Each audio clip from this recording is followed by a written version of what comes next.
Hello everyone, this is Mrs. Wolgamott, and today I would like to demonstrate for you the steps for box method division that we are using in class to divide. We have an extra step that we are doing as opposed to some of the videos that you will find on YouTube, and we are using tallies. And the reason we are using tallies is because so few students know their math facts, and even the ones who know their math facts have not been able to accurately divide yet. However, with the tallies, they are able to. The purpose of box method is organization. Otherwise, it is exactly how we all learned in school. It's just we are going to label everything sideways instead of coming straight down like I learned in school and how many of you probably learned in school. So let's get started. So if I have a problem, and let's say this problem is 434 divided by 3. Okay. First step is the students write their problem. Second step is they draw a box. They need to separate the box into sections, and the number of sections depends on how many digits there are in the largest number. In our largest number, we have 3 digits. We have 434. So we're going to need 3 boxes. We have been practicing this now for a while, and most students are starting to catch on, but some still are not. So this 3 by itself, so it goes outside. That is our divisor. Our dividend, 434, goes inside the box. Not in place value form, just separate it out. So there's 1 digit in each box. The number in the box tells us how many tally marks we're going to make in this space below it. In this case, we're going to make 4 because the number in the box is a 4. So we want to make sure to space them out so we can see them. 4. I can recount just to make sure. 1, 2, 3, 4. The number out here by itself tells us how many need to be in a group. So now we're going to circle groups of 3. We circle groups of 3 until we don't have 3 left. In this case, we're done already. Now we look to see how many groups were we able to make. We were able to make 1 group. So I put a 1 on top of the first box, and there can be a multiplication sign here to remind me, because the next step is multiplication. 1 times 3 is 3. And I've been telling the students the number they put here should be the same as the number of tallies that are in their circled groups. Subtract, and I get 1. This 1 that's left over can come up to the top. Now I have 13. So I have 1, 2, 3, 4, 5, 6, 7, 8, 9, 10, 11, 12, 13. And I want to circle groups of 3. So here is 1 group, 2 groups, 3 groups, 4 groups. That 4 goes on top because it is the number of groups. Time to multiply. 4 times 3. Again, if I didn't know, I could count the tallies in here, but hopefully we're going to start learning our facts soon. 4 times 3 is 12, and I subtract, and again, I have 1 left over. So I carry that 1 to the top and make this a 14. So, time to make tallies. 1, 2, 3, 4, 5, 6, 7, 8, 9, 10, 11, 12, 13, 14. I'm going to again circle groups of 3. 1, 2, 3, 4, and only 2 left over. So 4 groups, 4 times 3. Hopefully I know that's 12 from the previous problem I did. 12, and I subtract, and I'll have 2 left over.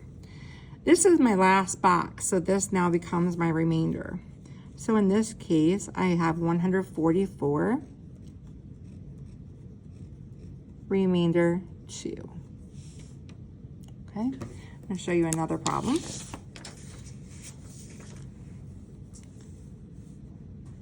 This one I'm going to make be a 4-box problem. So it's going to have a 4-digit number. So let's use the number 5,123 divided by 4. Again, I have 4 digits, so I need 4 boxes.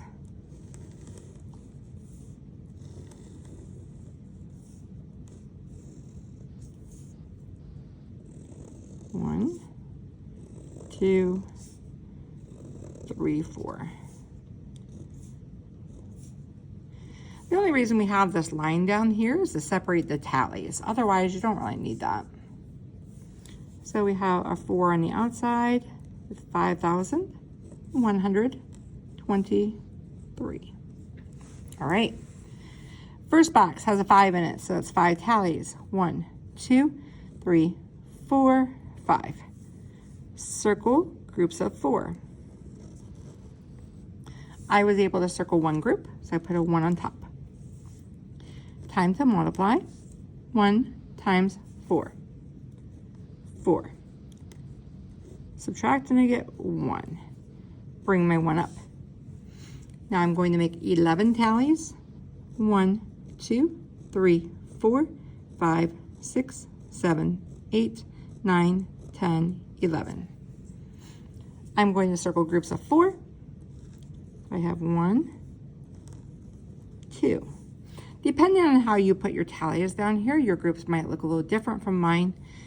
Mine just happened to be in natural groups of 4. So I was able to make 2 whole groups. 2 times 4 is 8. When I subtract, I will get 3 left over. The number left over should match the number left over down here in the tallies. Bring up my 3. Now I'm going to make groups of 4 again, but I'm going to make, or it could be whatever, but we need to have 32 tallies. 1, 2, 3, 4, 5, 6, 7, 8, 9, 10, 11, 12, 13, 14, 15, 16, 17, 18, 19, 20. And I was showing the students that if you don't have enough room, you can draw an arrow like this, continue your tallies over here. 21, 22, 23, 24. Let me shift my paper a little bit for you.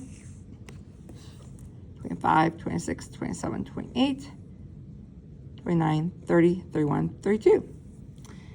All right. I had to be real careful here because I made some groups of 4 over here, but I made groups of 5 over there. I need to circle groups of 4. So I have 1, 2, 3, 4, 5, 6, 7, 1, 2, 3, 4, and that will be my 8th group. Now, if I wasn't sure and I wanted to mark them off, I'll do this in another color just so you can see it. I can count my groups. 1, 2, 3, 4, 5, 6, 7, 8. 8 groups. 8 times 4 is 32. Subtract, and I have nothing. Even though it's nothing, and if you're as old as I am, you know we don't have to bring the 0 up. So right now, since the students are new at this, we've been having them bring the 0 up because it does not change the value anyway. Now we have 3. So 1, 2, 3. We need to circle a group of 4. We don't have 4. So this will be a 0. 0 times 4 is 0. Subtract and we get 3. That is our last box. So we have remainder 3. The answer to this problem is 1,280, remainder 3. I hope this video helps and you're able to practice some at home. In case you are wanting to practice some at home, here are a few problems you could start with. This one here would use 2 boxes. 78 divided by 5. Second one, let's say 364 divided by 4. This problem is going to bring up an interesting situation because your first box is going to have 3 tallies, but you need to make a group of 4. Since you're not able to make a group, you're going to start off with a 0. You'll come across that if you give that one a shot. Number 3 is going to be 967 divided by 8. And let's give a fourth one. A fourth one might be 4,231 divided by 5. Okay, those are just some problems to get you started. If you have any questions, please let me know. And otherwise, happy dividing. See you later.